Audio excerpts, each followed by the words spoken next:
प्रिय विद्यार्थियों, आज हम ये पाठखंड के द्वितीय प्रश्न पत्र इंट्रोड्यूसिंग सोशियोलॉजी के अंतर्गत प्रथम इकाई में नगर और उसके प्रकारों के बारे में बात करेंगे।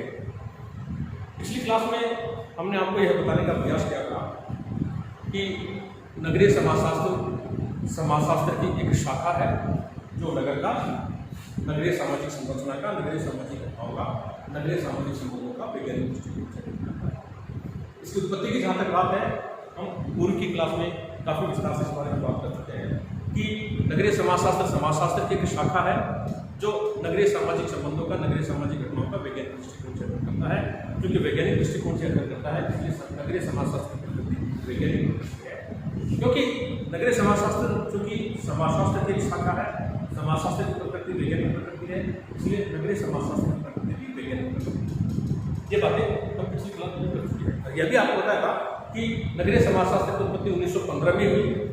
रॉबर्ट पार्क ने द सिटी नामक पुस्तक लिखकर इस विषय की नींव डाली। ये बातें हम पिछली क्लास में कर चुके हैं। पिछली क्लास में हमने आपको यह भी बताने की कोशिश की थी कि नगर क्या होते हैं, नगरों की उत्पत्ति कैसे होती है, नगरों का विकास कैसे होता है। इसी संदर्भ में हम नगरों के बारे में बात करने के लिए आज एक बार आपके सामने पुनः पेश है। पिछली क्लास में हमने आपको बताने की कोशिश की कि नगरों का विकास कैसे हुआ, नगरों की उत्पत्ति कैसे हुई। नगरों के विकास और नगरों की उत्पत्ति के बारे में यह कहा जा सकता है कि धातु युग और कृषि के क्षेत्र में अतिरिक्त उत्पादन के साथ नगरों की उत्पत्ति और नगरों के विकास के बारे में यह कहा जा सकता है कि धातु युग और कृषि के क्षेत्र में अतिरिक्त उत्पादन के साथ मानव सभ्यता के ये केंद्र विकसित हुए। ये केंद्र से मतलब नगर, शहर या सिटी। इसकी प्रारंभिक उत्पत्ति या ऐतिहासिक दृष्टिकोण से अगर बात करें तो नगरों का प्रारंभ ऐसा माना जाता है कि इंग्लैंड में जो 19वीं शताब्दी में जो औद्योगिक क्रांति हुई थी, तब से नगरों का प्रारंभ माना जाता है। साथ ही साथ हम यह भी बात कर रहे थे, जैसा कि हमने कहा था कि बीर स्टीव ने कहा है कि सभ्यता से तात्पर्य नगर है और नगर से तात्पर्य सभ्यता है। यानी कि जहाँ पर सभ्यता है वहाँ नगर है और जहाँ पर नगर है वहाँ पर सभ्यता है। ये कुछ बातें हम कर चुके हैं आपके साथ। और नगर को हम सामान्य भाषा में परिभाषित करने की कोशिश करें तो हमने यह प्रयास किया था आपको बताने का कि नगर के स्थान है जहाँ पर बहुत अधिक भीड़ भाड़ होती है, बहुत अधिक चहल पहल होती है और प्रचुर मात्रा में यातायात और संदेश वाहन के साधनों का जाल बिछा हुआ होता है। यानी कि भीड़ भाड़ यानी कि बहुत ज़्यादा जनसंख्या होती है, चहल पहल होती है, मनोरंजन के अनेक केंद्र होते हैं, यातायात और संदेश वाहन के साधनों का बोलबाला होता है, प्रचुर मात्रा में उनका जाल बिछा हुआ होता है। साथ ही साथ नगर व्यावसायिक, वाणिज्य और मनोरंजन के केंद्र होते हैं। शिक्षा, धर्म और व्यवसाय की अनेक संस्थाएं यानी कि अनेक प्रकार की संस्थाएं वहाँ पर विकसित हो जाती है। प्राथमिक संस्थाओं के साथ साथ विभिन्न संस्थाओं का नगरों में बोलबाला होता है। साथ ही साथ जहाँ की जनसंख्या बहुत बड़ी होती है, एक बहुत बड़ी जनसंख्या नगरों में निवास करती है। व्यक्तियों के मध्य औपचारिक संबंध होते हैं। तो नगरों की जो सबसे महत्वपूर्ण विशेषता है वह यह है कि जिस प्रकार से ग्रामीण क्षेत्र में लोगों के मध्य अनौपचारिक सामाजिक संबंध होते हैं, संबंध दिल से होते हैं, मन से होते हैं, दिखावटी नहीं होते हैं, यानी कि अनौपचारिक सामाजिक संबंध होते हैं। इसके ठीक विपरीत नगरीय क्षेत्र में या नगर में लोगों के मध्य जो सामाजिक संबंध होते हैं वो दिखावटी होते हैं, बनावटी होते हैं। मतलब सामाजिक संबंध औपचारिक होते हैं, उनमें आत्मीयता या गहराई नहीं होती। कानूनी दृष्टिकोण से देखा जाए तो एक ऐसा स्थान है जहाँ एक निश्चित जनसंख्या से अधिक व्यक्ति निवास करते हैं, जहाँ एक निश्चित सीमा के अंतर्गत जहाँ पर एक नगर पालिका होती है जो कि सरकार द्वारा प्रदत्त अधिकारों का प्रयोग करती है। अतः नगर एक शासकीय इकाई है। जनसंख्यात्मक दृष्टिकोण से देखा जाए तो पिछली क्लास में हमने आपको बताने की कोशिश की थी कि भारतीय संदर्भ में अगर हम नगर को परिभाषित करें जनसंख्यात्मक दृष्टिकोण से तो हमने आपको यह बताने का प्रयास किया था कि भारत की जो 1961 की जो जनगणना है, उस 1961 की जनगणना में भारतीय संदर्भ में नगर कहे जाने के लिए बताया गया था कि जहाँ क्या आबादी 5,000 से अधिक व्यक्ति होते हैं उसको भारतीय संदर्भ में नगर या शहर में सिटी कह सकते हैं। समाजशास्त्र दृष्टिकोण से भी हमने उसको परिभाषित किया था। बर्गल की बात हुई थी, लुई बर्थ की बात हुई थी। जैसा कि हमने आपको बताया कि लुई बर्थ ने 3 बातों पर बड़ा जोर दिया था। सघनता, बड़ा आकार और विषमता। यानी कि सघनता से तात्पर्य जनसंख्या वृद्धि बहुत अधिक होती है। दूसरी बात हमें बताया कि आकार बड़ा होता है, क्योंकि जनसंख्या वृद्धि ज़्यादा होती है, ग्रामीण क्षेत्रों की तुलना में शहरी क्षेत्रों का आकार बड़ा होता है, और विषमता यानी कि अनेक प्रकार की भिन्नताएं देखने को मिलती हैं, उसको नगर, शहर या सिटी। ये कुछ बातें हम पिछली क्लास में आपके साथ कर चुके हैं, नगर या शहर या सिटी के बारे में। आज हम लोग नगर की विशेषताओं के बारे में बात करेंगे कि सिटी की क्या विशेषताएं हैं। इस संदर्भ में अगर हम देखें तो किंग्सले डेविस एक समाजशास्त्री हैं जिन्होंने ह्यूमन सोसाइटी का पुस्तक लिखी है। ह्यूमन सोसाइटी है मानव समाज, किंग्सले डेविस के द्वारा रचित ये पुस्तक है। इस ह्यूमन सोसाइटी नामक पुस्तक में किंग्सले डेविस ने नगरीय सामाजिक संरचना के तत्वों की विस्तार से विवेचना की, जिसमें डेविस ने नगर की कुछ विशेषताएं बताई है। जैसे पहली विशेषता उन्होंने बताई थी कि सामाजिक विजातीयता नगर की सबसे महत्वपूर्ण विशेषता है, वो है सामाजिक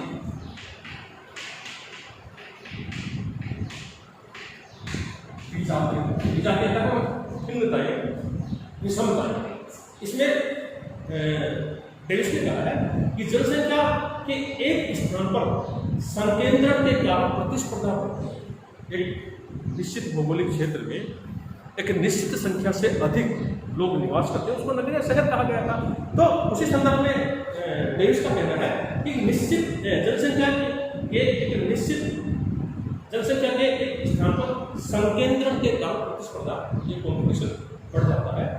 परिणाम स्वरूप श्रम विभाजन और विशेषीकरण होता है।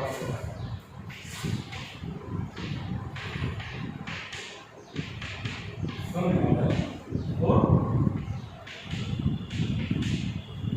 विशेषीकरण इसका कहना है कि बहुत अधिक जनसंख्या होने के कारण काम का बंटवारा कर दिया जाता है ताकि सब लोगों को अलग अलग काम मिल सके। और श्रम विभाजन के परिणाम स्वरूप एक ही व्यक्ति जब एक ही प्रकार के कार्य को बार बार करता है तो उस कार्य में उसको दक्षता हासिल हो जाती है, उस कार्य में प्रवीण हो जाता है, इसलिए उसको विशेषीकरण की विशेषता भी देखने को मिलती है। दूसरी बात जो किंग्सले डेविस ने बताई है विशेषताओं के अंतर्गत कि नगरों की विशेषताओं में पहला सामाजिक विजातीय, दूसरी जो विशेषता किंग्सले डेविस बताते हैं उनका कहना है द्वितीयक संघ।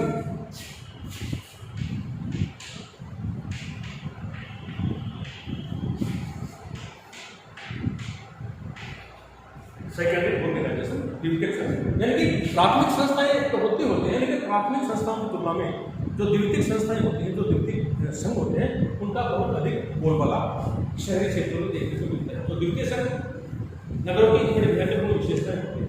इसमें कहते हैं कि जनसंख्या की अधिकता के परिणाम स्वरूप क्षेत्र विस्तृत हो जाता है तथा प्राथमिक समूह कम हो जाते हैं और द्वितीयक समूहों की प्रधानता हो जाती है। जैसे कि पूर्व में भी बात कर चुके हैं, नगरीय क्षेत्र में जो सामाजिक संबंधों में हमको औपचारिकता देखने को मिलती है उसका बहुत बड़ा कारण यह है क्योंकि प्राथमिक जो समूह है या जो प्राथमिक जो संस्थाएं हैं वे कम हो जाती हैं और जनसंख्या अधिक होने के कारण शहरी नगरीय क्षेत्र के लोगों को बहुत अधिक महत्वाकांक्षी होने के कारण वहाँ पर अनेक प्रकार के द्वितीयक संघ या सेकेंडरी ऑर्गेनाइजेशन बढ़ जाते हैं और सेकेंडरी ऑर्गेनाइजेशन जनसंख्या वृद्धि के परिणाम से बढ़ते हैं और जिसके परिणाम स्वरूप हमें देखते हैं कि प्राथमिक समूह कम हो जाते हैं और द्वितीयक समूह की प्रधानता हो जाती है।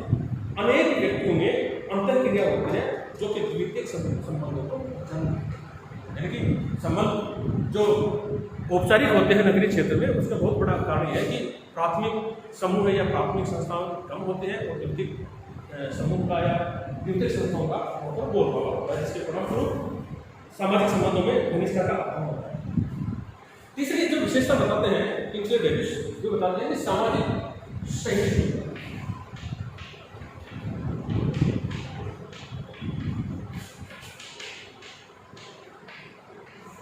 सामाजिक सहिष्णुता, इसमें डेविस का कहना है कि संबंधों का अवैयक्तिक होना तथा औपचारिक होना सामाजिक सहिष्णुता को जन्म देता है। शारीरिक क्षमता होते हुए भी व्यक्ति हितों के प्रति भिन्न होते हैं और इस भिन्नता के प्रति उदासीन होते हैं।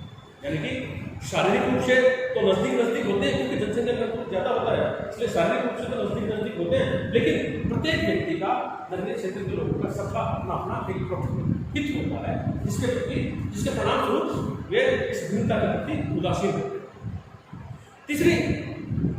चौथी जो विशेषता डेविस ने बताई है वह है द्वितीयक नियंत्रण।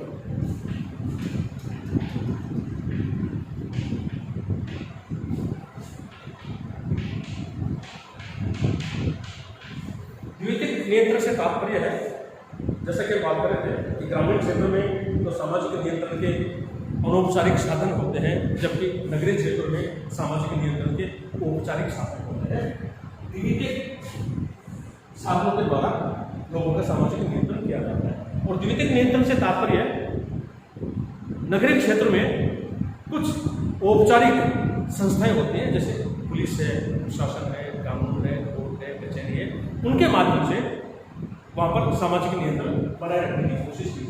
जबकि ग्रामीण क्षेत्र में जो है सामाजिक नियंत्रण के प्राथमिक साधन होते हैं, वहाँ की परंपराएं होती हैं, वहाँ के रीति रिवाज होते हैं, वहाँ के सामाजिक तत्व होते हैं। जबकि नगरीय क्षेत्र में सामाजिक नियंत्रण के द्वितीयक साधन होते हैं। समूह की बृहत्ता तथा अंतःक्रियाओं की बहुलता के कारण नियंत्रण के द्वितीयक साधन अर्थात औपचारिक साधन विकसित होते हैं, जैसे पुलिस है, कानून है, शासन है, थाना है, कचहरी है, कोर्ट है आदि। अगली विशेषता डेविस बताते हैं सामाजिक गतिशीलता।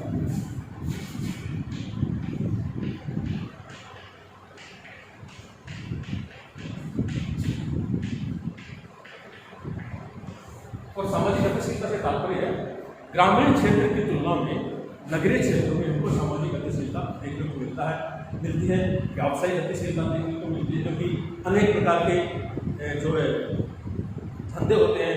ग्रामीण क्षेत्र में सिर्फ कृषि एकमात्र आय का मुख्य स्रोत होता है, जबकि नगरीय क्षेत्रों में कृषि के अतिरिक्त अनेक सारे जो है विभिन्न आय के स्रोत होते हैं। तो वहाँ पर हमको सामाजिक गतिशीलता या व्यावसायिक गतिशीलता देखने को मिलती है। नगर में श्रम विभाजन, प्रतिस्पर्धा, आर्थिक परिस्थितियाँ, व्यक्तिगत कौशल, आजीविका की प्रकृति के आधार पर व्यक्ति का सामाजिक संस्थान में स्थान निश्चित होता है।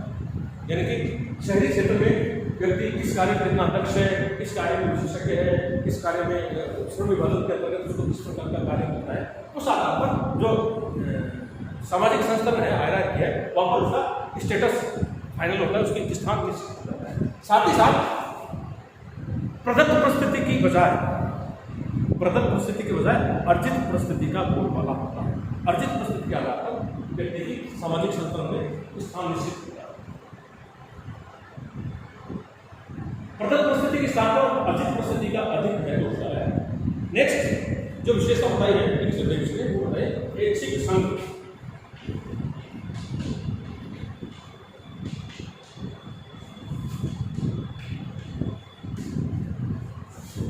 पहले भी बात कर चुके हैं द्वितीय संघ के बारे में, क्योंकि नगरीय क्षेत्रों में अनेक प्रकार की विषमताएं जातीयता देखने को मिलती हैं, तो व्यक्ति अपने हितों को लेकर अनेक प्रकार के द्वितीयक संगठन जैसे कि ऑर्गेनाइजेशन का निर्माण कर लेता है और उनसे जुड़कर अपने हितों की पूर्ति करता है। नगरों की सामाजिक विजातीयता द्वितीयक संगठनों की पृष्ठभूमि तैयार करती है, जिनके माध्यम से व्यक्ति अपने उद्देश्यों को सहजता से प्राप्त कर सकता है। प्राथमिक आवश्यकताओं को प्राथमिक संस्थाओं के माध्यम से हो जाती है, लेकिन नगरीय क्षेत्रों में, ग्रामीण क्षेत्रों की तुलना में व्यक्ति अति महत्वपूर्ण क्षेत्र है, उनकी अनेक प्रकार की आवश्यकताएं होती हैं, तो उन द्वितीय प्रकार की आवश्यकताओं की पूर्ति करने के लिए वे अनेक प्रकार के ऐच्छिक संगठन बना लेते हैं और उन संगठनों से जुड़कर अपनी आवश्यकताओं की पूर्ति करते हैं। अगली जो विशेषता बताई है व्यक्तिवादी।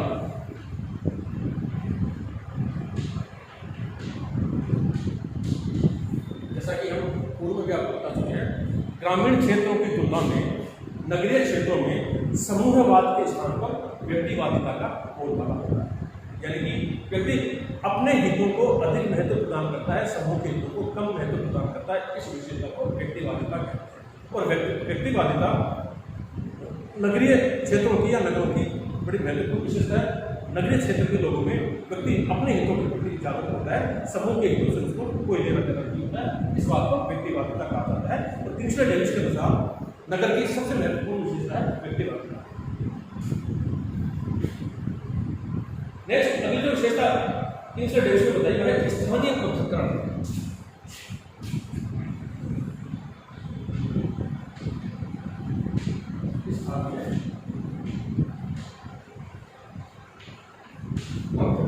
यानी कि